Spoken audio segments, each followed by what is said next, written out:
Muy buenas tardes. Vamos a dar inicio a nuestra sesión en línea del tecnólogo en desarrollo publicitario. Hoy desarrollaremos nuestra tercera sesión en línea del área transversal de matemáticas en la fase ejecución, actividad de proyecto 3, desarrollar soluciones publicitarias teniendo en cuenta el plan de comunicación de la organización. El día de hoy continuaremos con la competencia de razonar cuantitativamente frente a situaciones susceptibles de ser abordadas de manera matemática en contextos laborales, sociales y personales. Revisaremos el cronograma de actividades, hablaremos de la evidencia o video de presentación del caso y tendremos un espacio de dudas e inquietudes. Posteriormente tendremos el cierre de la sesión. Recordemos que la fase de ejecución inició el 13 de noviembre del 2025 y termina el 7 de julio de 2026 y tiene una duración de 1104 horas. Para esta actividad vamos a trabajar el material de formación matemáticas nivel intermedio. Este es nuestro cronograma, ya debieron haber entregado y aprobado el cuestionario sobre procedimientos aritméticos. Recuerden que este se venció el 20 de mayo y no tiene fecha de ampliación. Si no lo presentaron, ya no se puede presentar. Luego tenemos el informe de planteamiento de ecuación que se venció el 20 de mayo y deben estar trabajando en el video presentación del caso que vence el 27 de mayo, es decir, el día de mañana. Y del 27 de mayo al 3 de junio se trabajará sobre el algoritmo para cálculo de áreas y volúmenes. Entonces, retomando, nosotros hemos estado hablando sobre los números naturales, que fueron los que surgieron de la necesidad que nosotros como seres humanos teníamos para negociar y ordenar cosas. Esa necesidad nos obligaba a saber o representar en cantidades lo que teníamos para poder saber con qué contábamos exactamente. Entonces, hoy vamos a hablar sobre la estadística, que es una rama de las matemáticas que nos dio rasgos de orden y que aún hoy las seguimos utilizando, están vigentes, están permanentes, como por ejemplo se usa para el censo de habitantes, recaudo de impuestos, transacciones de bienes y servicios y demás.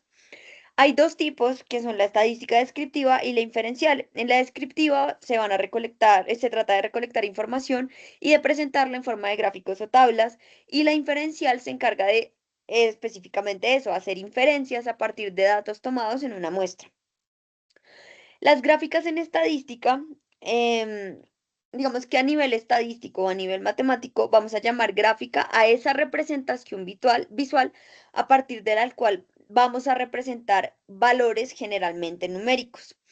Dentro de estas múltiples informaciones extraíbles, la observación de la gráfica, vamos a encontrar que existe una relación entre variables y el grado en que ésta se da, las frecuencias o la proporción de aparición de unos valores específicos. Entonces encontramos lo que es el gráfico de barras, que es tal vez el más conocido y el más utilizado por todos, ¿listo? Dentro de los tipos de gráficos que existen. Este es un diagrama de barras. Recordemos que existen más tipos de diagramas de barras, pero pues este es el más utilizado. Aquí se representan los datos en formas de barras contenidas en dos ejes cartesianos, que son el eje Y y el eje X. ¿Listo? Donde se van a indicar pues los valores que estamos representando. Generalmente lo usamos para representar frecuencia de diferentes condiciones o variables discretas. Y aquí únicamente se observa una variable en las abscisas y las frecuencias en en las ordenadas. ¿Listo? Es decir, acá están las variables, aquí están las frecuencias de cada variable. ¿Listo? Variables, frecuencias. También tenemos el gráfico circular o el que se conoce como el quesito o el ponquecito, que en este caso la representación de los datos se lleva a cabo mediante la división de un círculo en tantas partes como valores de la variable tengamos, ¿listo? Y teniendo cada parte un tamaño proporcional a su frecuencia dentro del total de los datos. Entonces, por eso cada una tiene un tamaño diferente y un valor diferente. Este valor corresponde a qué? A la frecuencia de aparición de esa variable, de ese dato. También tenemos el histograma que si nosotros lo vemos así muy rápidamente, pues vamos a pensar que es un gráfico de barras también. Pero este histograma es uno de los tipos de gráfica que a nivel estadística resulta más importante y más fiable.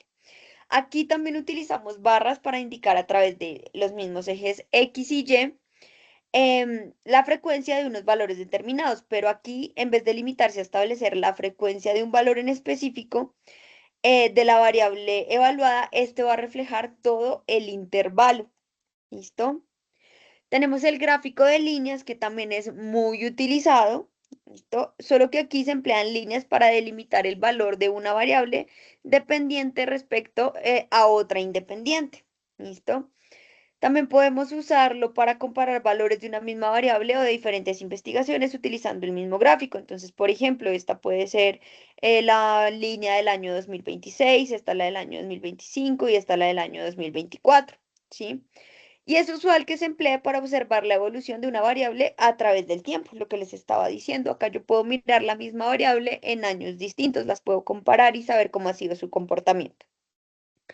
Dentro de la estadística también encontramos la media o promedio, que es ese valor promedio de un conjunto de datos numéricos. Se calcula como la suma del conjunto de valores dividida entre el total de números, entre el total de datos que tenemos. ¿Qué debemos hacer? Sumar todas las notas obtenidas, por ejemplo, utilizando este ejemplo de las notas. Entonces, para obtener el promedio o la media, debemos sumar todas las notas, 1, 5, 4, 2, 3, 5, 2, 5, 4 y 3, y dividirlo en el número de notas que hay, o sea, 1, 2, 3, 4, 5, 6, 7. Eso nos dice que 2,93 es el promedio, ¿listo? Lo que significa que el estudiante no aprobaría la materia de matemáticas porque sacó 2,93. La mediana también es un dato estadístico importante que es de posición central. ¿Listo? Este es de posicionamiento, que parte de la distribución en dos, es decir, deja la misma cantidad de valores al lado izquierdo como al lado derecho. Aquí las fórmulas propuestas no nos van a dar el valor de la mediana, lo que nos va a dar es la posición en la que está ese dato dentro del conjunto de datos. Entonces, con el ejemplo que hemos estado viendo de las notas, para encontrar la mediana, pues debemos organizarlas, ¿cierto? Y nos tienen que quedar 3 datos a la izquierda y 3 datos a la derecha. Esto nos dice que la mediana es 3. ¿Listo? Todo el medio es la nota de 3, lo que nos determina que ese es el valor correspondiente a la mediana. ¿Listo? Estos datos se organizan, las frecuencias se pueden organizar de mayor a menor o de menor a mayor, ya como ustedes decían, ¿listo? Si ustedes se dan cuenta, pues 4 está 2 veces, pero es que en nuestra tabla existe 2 veces, por eso se deben tomar todos los datos, ¿listo? Y la moda va a ser el valor que más se repite en una muestra, ¿listo? Aquí el estudiante quiere determinar si hubo actividades en las que obtuvo la misma nota, para lo cual se debe analizar los datos y encontrar el dato que más se repita, obteniendo que la nota 4 la obtuvo en el taller número 1 y en el taller número 2. Por tanto, la moda de este ejercicio va a ser 4. Esto es el dato que más se repite. Luego encontramos lo que es población y muestra. La población hace referencia a todos los elementos de un conjunto que vamos a analizar. Estos elementos poseen características en común. Cuando la población se puede determinar fácilmente, vamos a llamarla finita. ¿Listo? Por ejemplo, ¿cuántos habitantes hay en Bogotá? ¿Sí? Pero si por el contrario la población tiene un número de elementos ilimitado, se llama población infinita.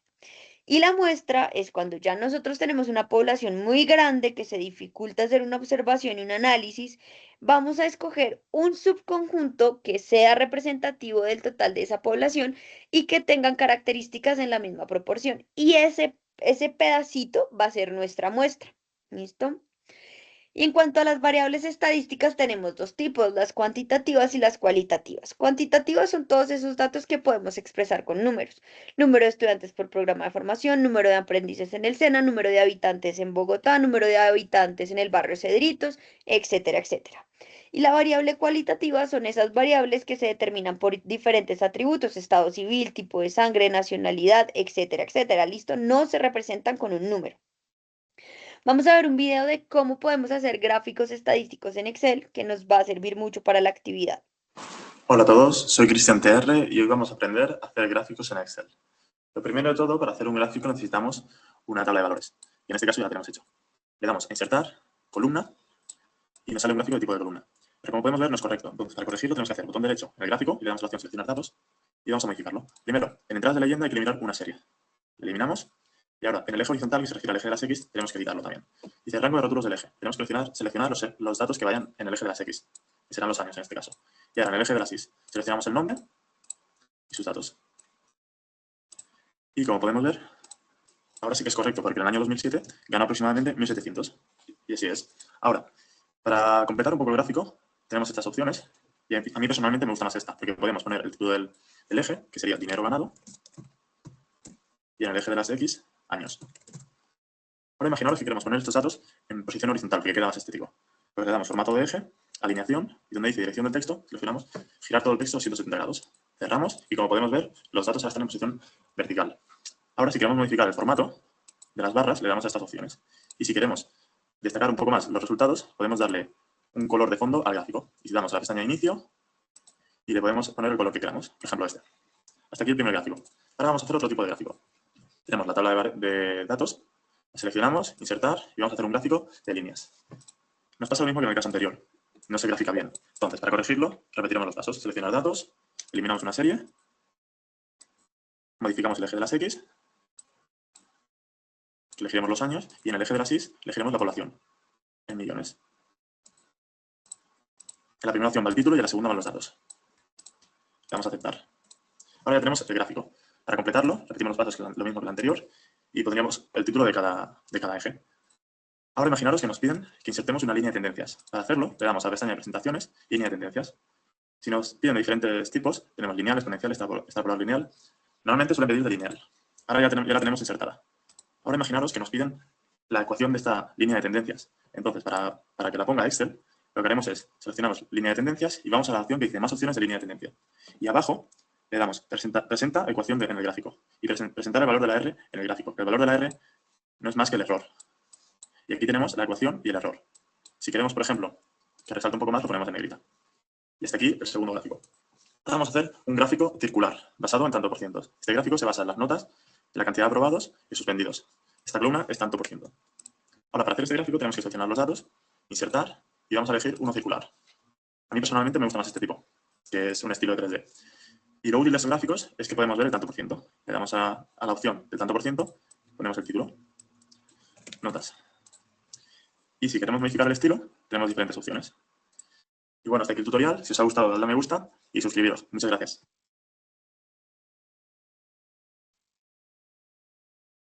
Hola a todos. Listo. Entonces, ¿qué nos dice nuestra guía de aprendizaje? Que deben buscar información en la página oficial sobre el último censo realizado en Colombia, el cual da cuenta de la población y la vivienda a partir de un conteo y caracterización de los habitantes colombianos, así como de sus viviendas y hogares constituidos en el país. Con esta información obtenida se pretende generar información estadística relevante, la cual es un referente para la toma de decisiones en el orden político, económico y de bienestar social, entre otros factores. La información se presenta distribuida en tres categorías. ¿Cuántos somos? ¿Dónde estamos? ¿Cómo vivimos? ¿Listo? Realice un análisis detallado de la información. Revise si existen gráficos estadísticos que soporten dicha información. En caso de no encontrarlos, elabórelos. Por ejemplo, histogramas, diagramas de barras, diagramas circulares, entre otros, dependiendo de las variables analizadas. A partir de la información consultada, determine las variables que fueron objeto de medición en este censo y precise a partir de ello cómo estos datos son esenciales para determinar el desarrollo de las variables demográficas. Por ejemplo, el tamaño de los hogares, el índice de envejecimiento, el índice de juventud, los fenómenos migratorios dentro del país y desde hacia el exterior, por mencionar algunos. Con base en los resultados obtenidos por medio de un video promocional, exponga las conclusiones extraídas de la consulta del caso. Debe incluir en el video una presentación inicial, la explicación del instrumento usado para la recolección de datos y la caracterización de los mismos, tablas y gráficos, análisis de la información tabulada o graficada, conclusiones con base en el análisis de la información y procure utilizar colores adecuados en toda la presentación. Si va a hacer uso de imágenes, estas deben ser acordes con el tema tratado y el público al que van a presentar. Tenga en cuenta los siguientes términos de referencia de forma. Grabar un video de la presentación de su propuesta de lanzamiento. Este debe tener una duración de máximo 7 minutos. ¿Listo? Máximo, puede ser menor. El video debe estar editado y poseer una buena calidad de imagen y de audio. Se debe expresar el proceso y la solución a este. ¿Listo? A la idea propuesta. El aprendiz debe ser el presentador del video. Se pueden utilizar ayudas audiovisuales que permitan comprender mucho más la propuesta. No hay límite para la creatividad. Al final del video deben aparecer los créditos con los datos del aprendiz. Ojo, el aprendiz debe ser el presentador del video, no la voz de IA. ¿Listo? Eso es lo que deben entregar. Realmente es una actividad muy sencilla. Deben consultar el último censo que se hizo a nivel Colombia. En este momento tendríamos pues un espacio para dudas e inquietudes, pero no contamos con la presencia de aprendices, por tal motivo daremos por finalizada la sesión. En unos minutos será cargada la grabación a la plataforma y el día de mañana estaré disponible en la plataforma Sayuna de 10 de la mañana a 11 de la mañana para atender sus dudas e inquietudes. Agradezco mucho la atención y que tengan una buena tarde. Hasta luego.